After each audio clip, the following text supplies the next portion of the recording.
All right, let's talk about one of the greatest minds in history, Leonardo da Vinci. Now, we all think we know him, right? But the man behind the paintings, well, he was way more complex and honestly, way more fascinating than you can even imagine. I mean, you know this smile. Of course you do. It's probably the most famous smile in the entire world. For centuries, right? The Mona Lisa has just pulled us in with its mystery. It's almost lifelike vibe and that expression you just can't quite figure out. It's a total icon. But do you really know the genius behind it? See, the whole artist thing? That's just a tiny piece of the puzzle. The real Leonardo, he was a rebel, a scientist, and a visionary who was just centuries ahead of his time. It's wild. So, the enigma of Leonardo. Yeah, to really get his work, you gotta get the man himself. And Leonardo, well, let's just say he was wonderfully strange. Okay, this is where we start to see the real guy. For starters, he was left-handed and wrote most of his notes completely backwards in a mirror script. Why? Well, maybe to keep his ideas secret, or maybe it was just easier for him. Who knows? He was also famous for never finishing things. But it wasn't laziness. His curiosity just kept pulling him to the next big question. You can imagine that drove his clients nuts.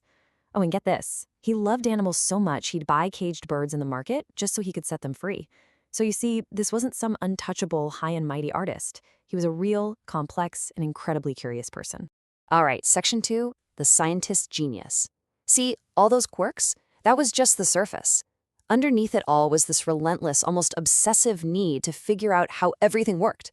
And trust me, this is where the story gets really interesting.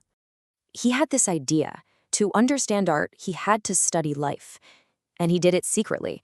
See, to paint the human body accurately, Leonardo was convinced he had to understand it from the inside out.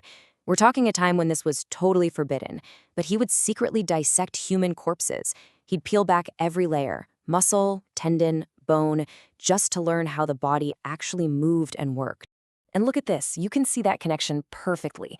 On the left, you've got this beautiful, graceful hand from one of his paintings, and on the right, that's his own scientific sketch of the very same hand.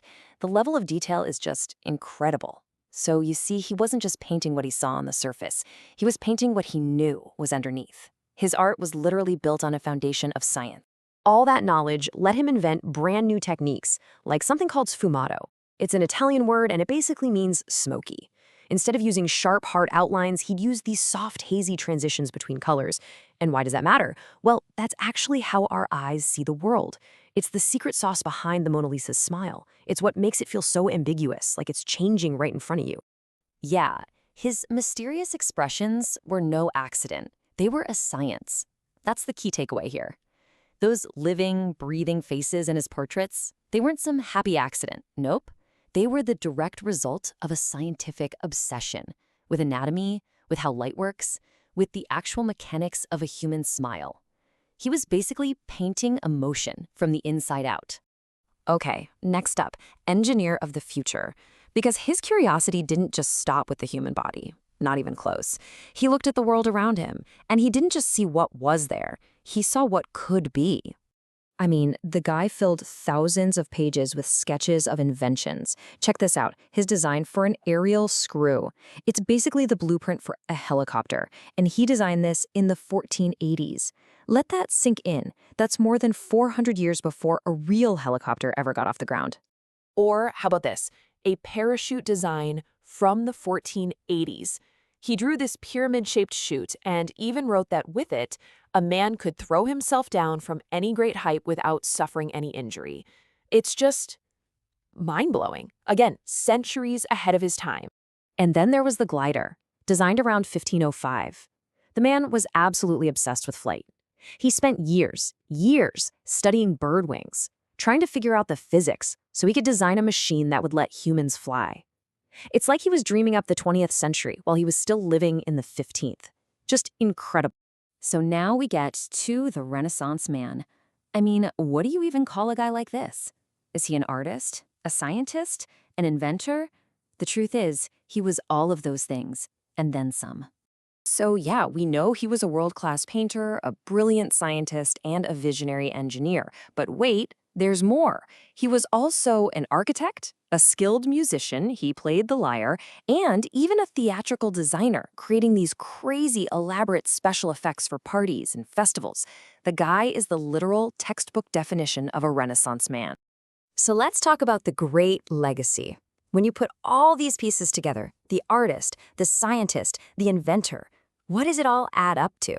What is the true legacy of Leonardo da Vinci?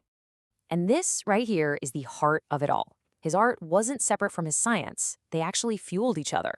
For Leonardo, there was no dividing line. His art made him a better scientist, and his science made him a way better artist. The curiosity that made him wonder how a bird's wing works was the exact same curiosity that made him wonder how a smile forms on a face. It was all one big, interconnected search for truth. Now, you'd think for someone this famous, there'd be hundreds of paintings, right? But get this.